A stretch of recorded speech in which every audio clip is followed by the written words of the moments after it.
While the current Kings team reaches the playoffs, a former team legend retires. Luka Dončić booking a flight sparks these unbelievable overreactions from the scribes. And who would you rather have pitch? Roki Sasaki or Julio Urias? Good morning. I'm James. And this is your daily dose of sports and snark for the greatest sports city in the world, Los Angeles. This is the Faithful Angelenos Morning Report. And we got a lot to report. It's April 14th, 2026. We added a new subscriber to the Angeleno Familia yesterday. Thank you. We're going to do our best to keep you informed. And if you like being in the know about LA sports, clickety-clack the like button. Clickety-clack the subscribe button. There's a notification bell. Hit that. It'll let you know when we drop an update. Sharing is caring. Let people know we exist. And by all means, comment. Now, before we go through the news and notes, we have a look at the scoreboard. Dodgers 4, New York Mets 0. The team with the largest payroll in the majors falls. Yes, a real-life David versus Goliath story out at Chavez Ravine last night. The plucky little Dodgers, the little team that could, beat the evil empire with all that money from New York. Justin Robleski, 8 shutout innings, Andy Pages homers, and the magic number for the Dodgers is 145. Kings 5, Seattle 3. Quentin Byfield scored twice. Now you combine that win with a Nashville loss, and the Kings have qualified for the playoffs. Meanwhile, today, the Mets are at the Dodgers at 7. Yoshinobu Yamamoto versus Nolan McLean. The Kings are playing tonight as well against Vancouver at 7 o'clock. And LAFC is going to be at Cruz Azul at 6. It is the second leg of CONCACAF Champions Cup quarterfinal action. The black and gold lead in the aggregate 3-0. So with that out of the way, let's get to the news. Jonathan Quick, by far the greatest goaltender that the Kings and the United States, I might add, have ever had, said he will retire from hockey at the end of the regular season, which for his current team is Wednesday. The Rangers totally stink. It's not happening. He said Monday would be his last game. But let's be honest, the way the Rangers play, that dude might get called off the bench. Quick led the Kings to the Stanley Cup Championship in 2012 and 2014. And I know we all can choose whoever we want as a hero on a championship club. You look at the Dodgers. You got a lot of people with Shohei Ohtani gear, others Freddie Freeman, still others Kike Hernandez. For some reason. Who am I to judge? But the point I'm getting at is this. The Kings do not have those two banners without Jonathan Quick. Eventually, the Kings are going to find a way to replace Anze Kopitar. Not to diminish Anze Kopitar, but they will be able to replace him at some point. They'll find a replacement for Drew Doughty. Not to diminish what Drew Doughty did, but eventually they'll figure out how to patch up the blue line. But there is only one man that's on the ice for all 60 minutes. And look at the Kings' history with goaltenders. And I dare you to tell me how they get 2 cups without Jonathan Quick. Look at the history. How is replacing that guy going to be a snap? Even today, after Quick, who served with the Kings with distinction for 15 and a half years, he gets sent to Columbus in 2023 to boost the blue line, and the Kings have been desperately trying to coach up goalies who are way past their prime. Way past their prime. Hell, look at Darcy Kemper right now, for Pete's sake. And then you go before Quick. The Kings had a vomit-inducing history with goalies. Just the memory. I drove to the Forum or Staples Center and paid my hard-earned money to see Mario Lessard, Stéphane Fissé, Jamie Storr. I have paid to see Rolly the goalie Melanin and Glenn Healy. Just bringing it up to you makes me want to book a therapy session. What the hell was I thinking? And then the Kings were so hyped to tell us about this elite prospect. Finally, they were going to get a franchise goalie named Jonathan Bernier. Do you remember that guy? All eyes on Bernier. He was the future. And by the way, he really wasn't bad. He had a lengthy career. But the guy they didn't mention was playing better. And rug pulled the job right out from under him. That was Jonathan Quick. A generational talent, played 19 years in the NHL and has more wins than any other American-born goalie. A 6-time All-Star and a one-man paradigm shift for the Kings. Because if the Kings had a lead during the Gretzky era, during the Triple Crown Line era, you always had this vibe watching the Kings that one goal wasn't enough, that they would have to go ahead by 3 or 4. But with Jonathan Quick, you always had the belief that any lead the Kings had was on lockdown. And I got to tell you, as a former scribe, I was always searching for players that gave interesting quotes because it would make the job easier. Quick was the absolute opposite of that. A true stoic, laser-like focus on the task at hand of stopping that puck. And in retrospect, I appreciate that. If anything, the dude treated himself to one guilty pleasure in his entire career. His favorite team as a kid was the Rangers. That's where he wanted to finish up. So you know what? For those 2 cups, which I never thought the Kings would win, via con Dios. I know there are some people who want him to do the old sign a one-day contract and retire here thing. If it was his dream to wear the blue shirt in the tail end of his career, God bless him. One other thought. There are way too many statues surrounding Crypto.com arena. I am anti more statues as a general rule, but I wouldn't complain if they put one up for Quick. If you're a Kings fan, let me know what you think in the comments thread.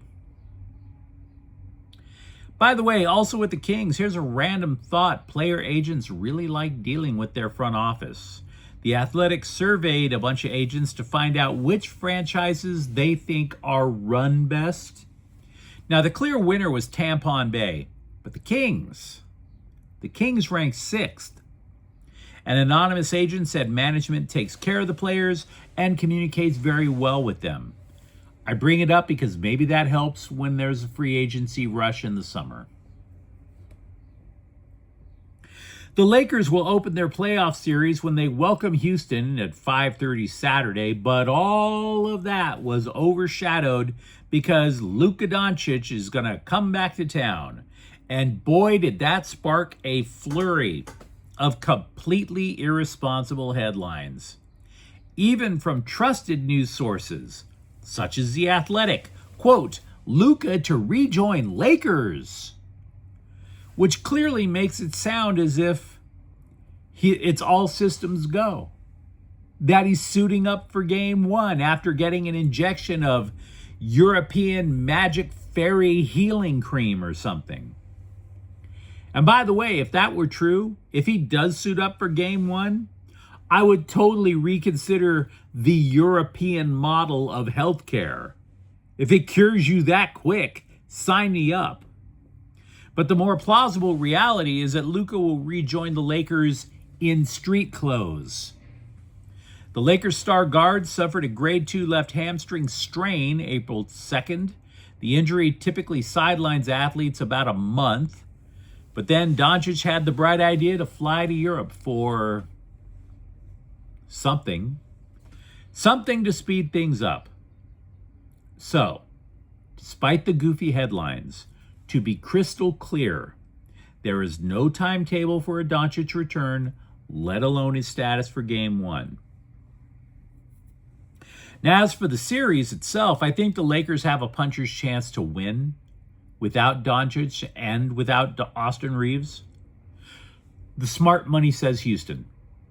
Height makes right in basketball, and the Rockets are a bigger team. which means you would be asking DeAndre Ayton to excel consistently. Good luck with that. Since when, right? But the Lakers getting eliminated is no sure thing. We have 3 keys to the series I'd like to bring up with you guys. First key, who's better, LeBron James or Kevin Durant? Because the better player likely leads the team to victory in the series, because they're the only 2 guys on either roster that can create their own shot. That's going to matter. And by the way, you might say, well, James is old, which is fair. Durant is right behind his ass at 37. Moreover, because James has been the third option in the Lakers offense this year, you could argue he has more in the tank right now. Key number 2. Houston doesn't play a functioning half-court offense. They don't. They really, really don't. And that is J.J. Redick's specialty. Because the thing about offense, whether it's hoops, football, what have you, offense is a plan. If you do not have a plan on how to score, Houston, you are less likely to score. Say what you want about Redick. That dude can map out a plan and get an open shot. Point number 3, Houston's injured too. If Fred VanVleet or Steven Adams were healthy, it's the Rockets in a landslide. VanVleet is the more important of the 2, by the way, because the Rockets are prone to turnovers. If you recall, when the Lakers beat Houston on March 16th, the Rockets committed 9 turnovers in the fourth quarter alone. And by the way, do you know what leads to turnovers? No plan on offense. So if you're a Laker fan, tell me if I'm onto something or if I'm full of it. I have a story of 2 pitchers to share with you. I want to start off by saying I recognize that a primary factor for the Dodgers not sweeping Texas over the weekend is that the loss came with a Roki Sasaki start. He only pitched 4 innings. He strikes out 6, but he walked an alarming 5.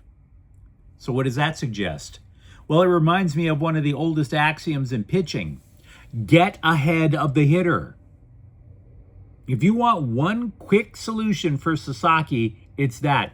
Catcher Dalton Rushing told the Scribes after the game, quote, I think the swings that he's gotten on his splitters, the uncomfortable at-bats that you've seen with the fastball, the cutter mix, it's really showing how good his stuff is once he gets ahead.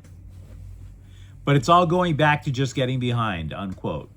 Sasaki faced 22 batters. He fell behind in the count 13 times.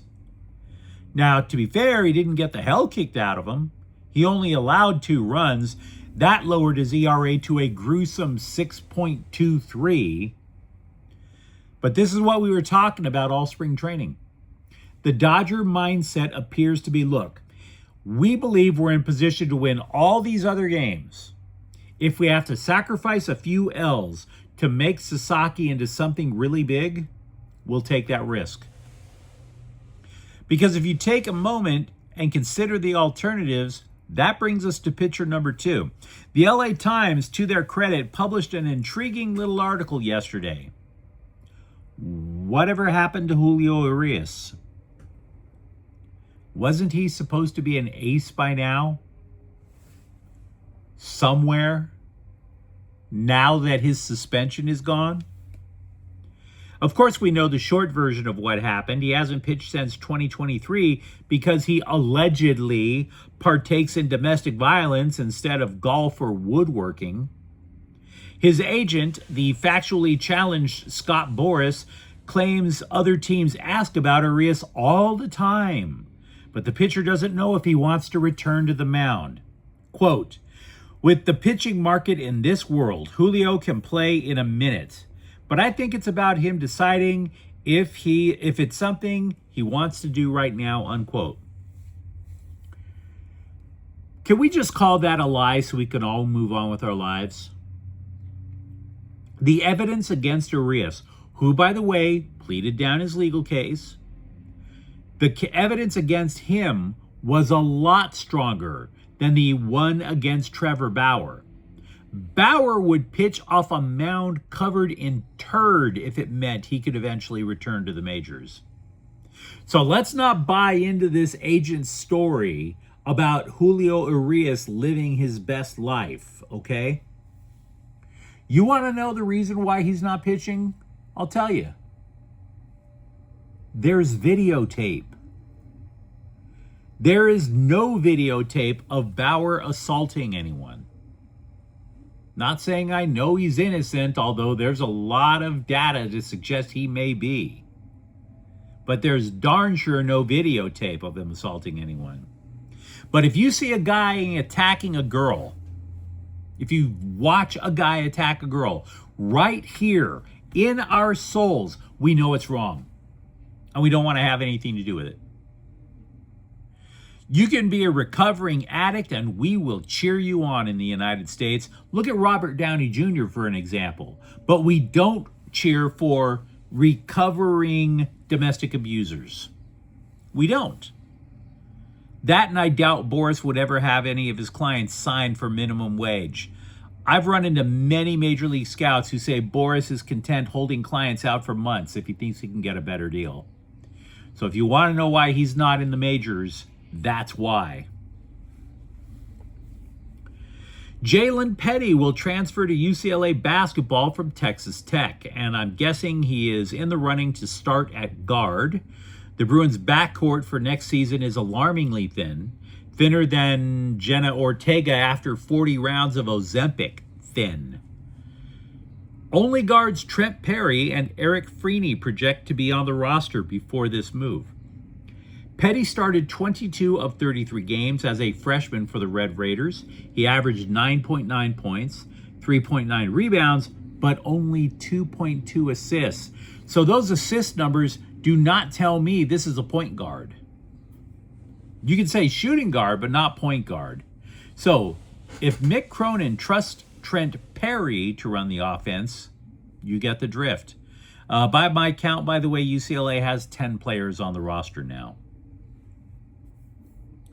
The Sparks did not have a first-round pick in the WNBA draft, so I am genuinely skeptical any of the 3 women that they selected will make a diff. They added 2 shooting guards. Tania Lotson of South Carolina may be the one who gets legit playing time. But there's one other thing to bring up about the WNBA draft. ESPN was making this big deal. Oh, so historic. All the history. 6 UCLA players got selected. 6 women from one school. Ooh. And look, I don't have a problem with UCLA popping its collar over the title, but I'm super skeptical about this being a good thing.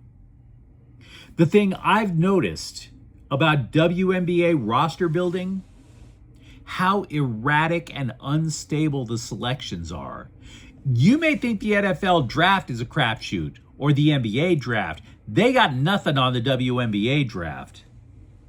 Look at the difference between 1 and 2 a couple of years ago, right? Caitlin Clark, number 1. Cameron Brink, number 2. Last we've seen of Cameron Brink, instead of trying to practice, she was getting high at Coachella. Well, maybe not the high part, but she was out there.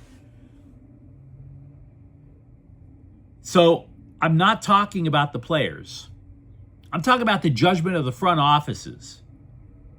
You're telling me about these 6 UCLA players that a reserve for the Bruins is worthy of a second-round pick, a backup, better than dozens of other players who started for their teams that went to the NCAA tournament. It would not surprise me a bit if the scouting department of your average WNBA team are just a couple of bros chugging back brewskis, looking at a magazine, thinking, derp, UCLA won, good enough for me. But But you let me know what you think in the comments thread, because, man, we talked about a lot. Talk to me about your memories of Jonathan Quick as Kings goalie.